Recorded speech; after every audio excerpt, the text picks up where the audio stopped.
Hi everyone, this is Contrary again. I'm going to be trying something a little different today. I'm going to do a let's play of a game that I've just found as a free demo on Game Jolt, and I'm really excited to play it because it looks like exactly my kind of thing.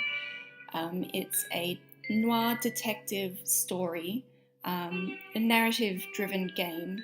It looks like it's going to be largely text and graphic-based, so we'll see how this action plays out, but let's get right into it. Start.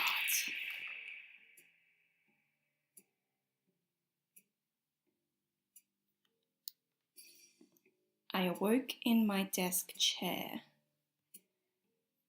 Okay, do I tap? Oh, I tap here. Okay. Across from me were his piercing amber eyes. They surprised me at first, but I should have known he'd be there. I stretched and said, mid-yawn, not very nice to sneak into a sleeping woman's apartment, but his stare just continued. I laughed at his glare. I cursed the open window. I'm going to laugh because I'm pretty sure this is a cat right now. I laughed at his glare. I'd seen San Francisco's shrewd thugs, hardened cops, and deadly politicians, but none could ever match that gaze. I knew I didn't have what he wanted. Reaching into my coat, I took out my knife and flicked it open. Okay, is this not a cat? I held the knife steady.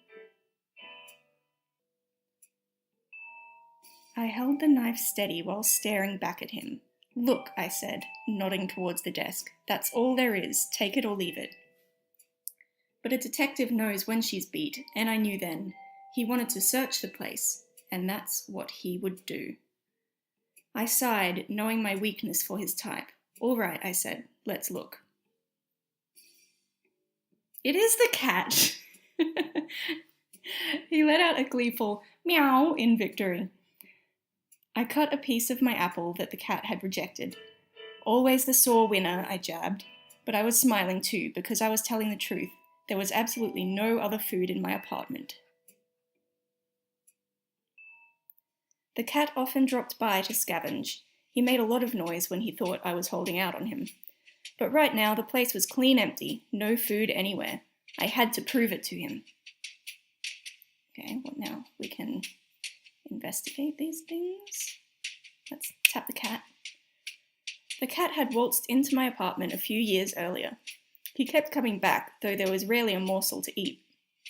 He'd continue his loud meowing until I proved to him the place was empty of food. Talk to the cat. Yes, that's what I usually do. It doesn't matter how doe-eyed you are, cutie pie. We've got no food around, I told him. He licked his chops and looked back at me. Apparently he still didn't believe that. I needed to contradict him somehow, to show him something in the apartment that would prove it was empty of food. Okay. I went back to the apartment to search for clues that I could show to him. All right. Seems excessive.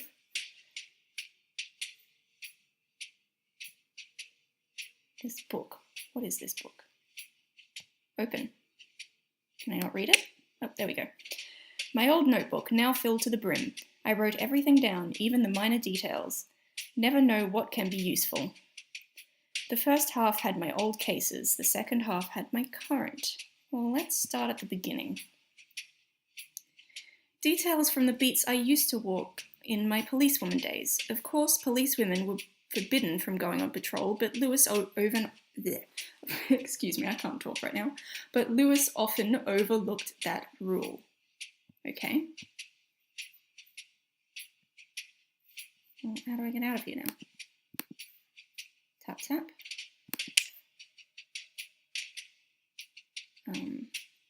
Oh, am I meant to... Notes. Okay. Case summary. There were no cases just then, but the cat was mewing and needed attention. I had to contradict the cat by first talking to him, then pointing to a piece of evidence in my notebook that proved the apartment was empty of food. My goal is to show the cat there's no food. The cat would continue his incessant meowing until I proved to him that the apartment was empty. Okay, yeah. evidence. Apparently there's nothing right now, and statements.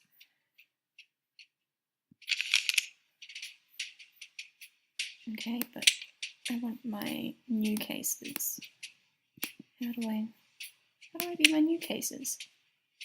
What's this? A newspaper was flopped on the floor, its headline about the death of Lenin, leader of the Red Menace sweeping across Russia. It seemed the Bolsheviks had lost their head. Okay, what's this birdie? I kept a small statue underneath the side table. It had been police evidence in a crime, and its owner hadn't wanted it back. I took a shine to it, so I snagged it for myself on the way out of the department. Nice. Okay. Packaged cigarettes were the latest trend, but I still preferred to roll my own.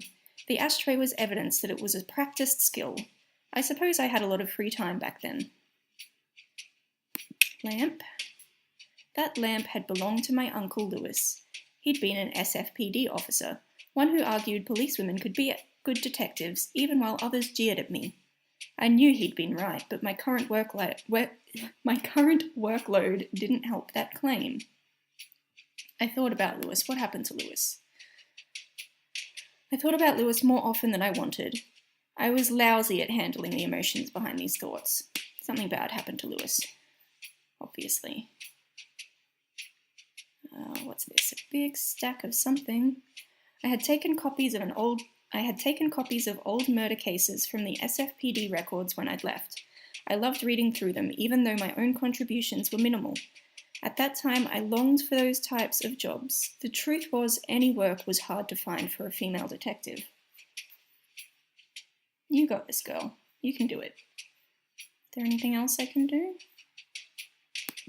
I want to see the current cases. How do I? Talk to the cat again.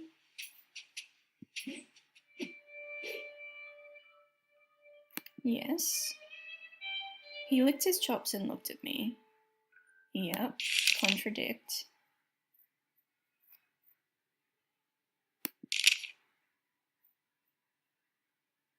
Notebook.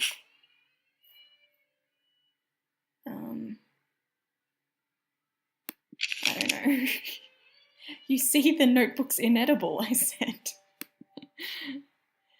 The cat let out a disagreeable meow. Apparently that didn't satisfy him. I had to show him where I kept the food was completely empty. Okay, do I need to find the kitchen? Alright, I didn't know we could leave the room. What's this? Oh, there's a door here. Okay. No, the door to the outside world. No, I don't want to go there.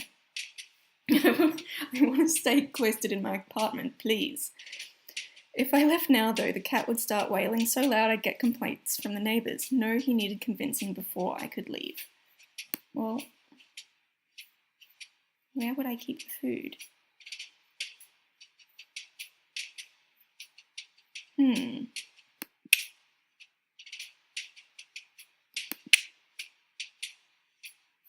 I mean, there's clearly a kitchen through here. Oh, here we go. Kitchen. The regular white icebox, tinged yellow with age, half blocked the kitchen doorway. My income rarely kept much stocked in it, and right now it was empty. There we go. So, let's talk to the cat. The icebox is empty, love.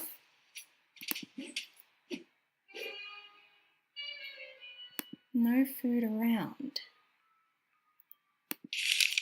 Let's contradict that cat with our evidence. The icebox. The regular white icebox. Yep, used to contradict. I opened the icebox so the cat could see inside. Empty, I told him.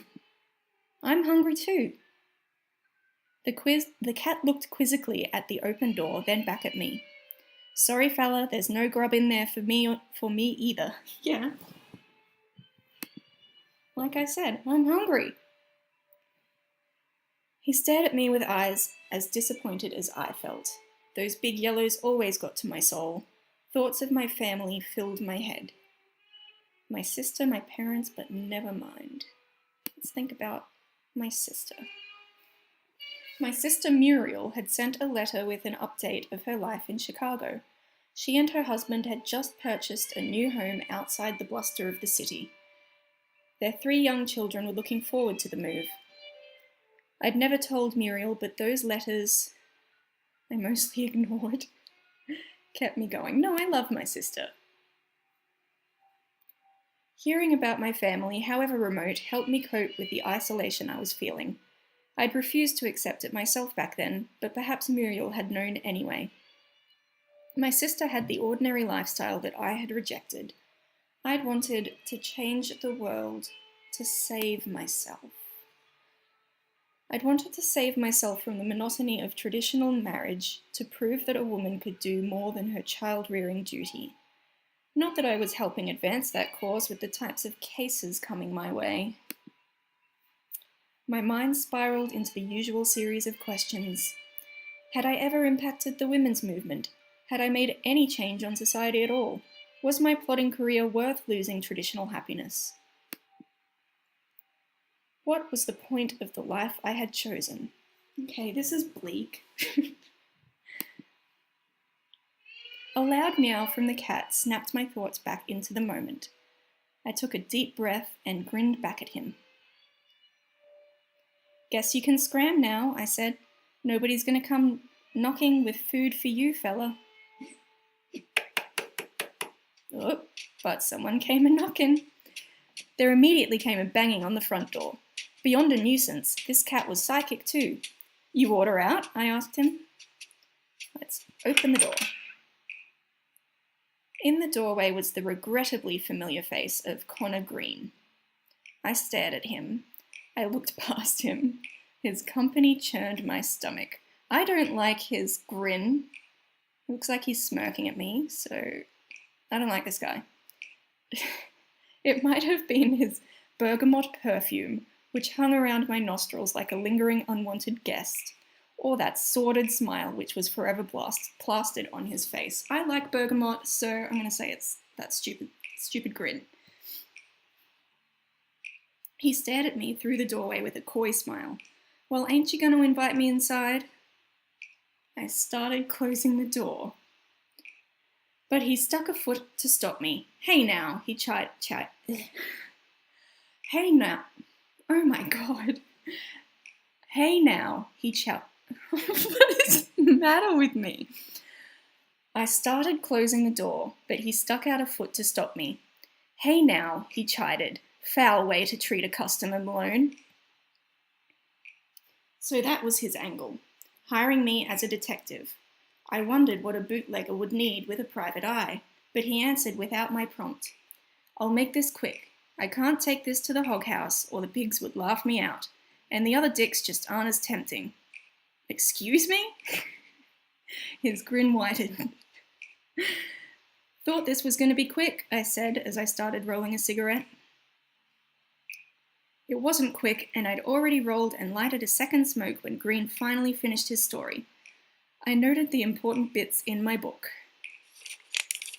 Oop. It had started with a letter slipped under his door in a white envelope. The envelope contained a single typewritten leaf, which he handed to me. It read, "End your game, or we'll end you." It had no signature, instead ending with only a small scribble at the bottom right-hand corner that resembled a black hand. Interesting. Green had a lead on from a new rum-running scheme, a connection from Vancouver. He'd given a sample to Tiny Paul, the gangster who ran the Tin Spoon speakeasy for a mob boss, Jerry Ferry. They'd agreed to buy in for more. Green summarized the letter was about his rum running. If you say so, Green. He suspected Redstone Stable, another bootlegger, of sending the letter. He told me that Stable ran a barber shop during the day and gave me the address. Green needed to know who the threat was from. He'd get Paul's gang to deal with them and continue his scheme to get rich. If I go snooping myself, he concluded, folks see I'm not trusting people. No trust leads to no customers. I need to play it low-key, which is where you come in. I raised an eyebrow and stared at him through the cigarette smoke. Something in his yarn was still twisted. He must have noticed my reticence, because he said, "You know, I worked closely with Lewis. I'm sure he'd want to protect me as much as any other victim." My uncle. Lewis had put me on the force. I'd finally accepted Lewis's death. I was still searching for answers. After his death. He'd been a man obsessed with helping victims and bringing justice to those beyond salvation. With that ethos, I never understood how he could have taken his own life. Those thoughts haunted me. I quit the SFPD and started my own practice, taking his philosophy. Was Green worth my time? Would he be worth Lewis's? So, there's something fishy about Lewis's death. Green had tipped off my uncle in a few cases. I wondered if that was enough to warrant my protection. Before I could think past my headache, he threw a bill on my lap. "Keep the C note as a retainer, and don't worry about getting in touch. I'll find you later for a chat." He turned down the hallway and I let him go. If he was willing to give me $100 with no commitment, I wouldn't stop him. Okay. Well, I'm going to pause that here. I'm not sure exactly how long this demo is, so there might be maybe one more part after this. The final game releases on the 8th of February, so I am enjoying this, so I might do the whole game. Let me know what you think, and I'll speak to you guys later. Bye!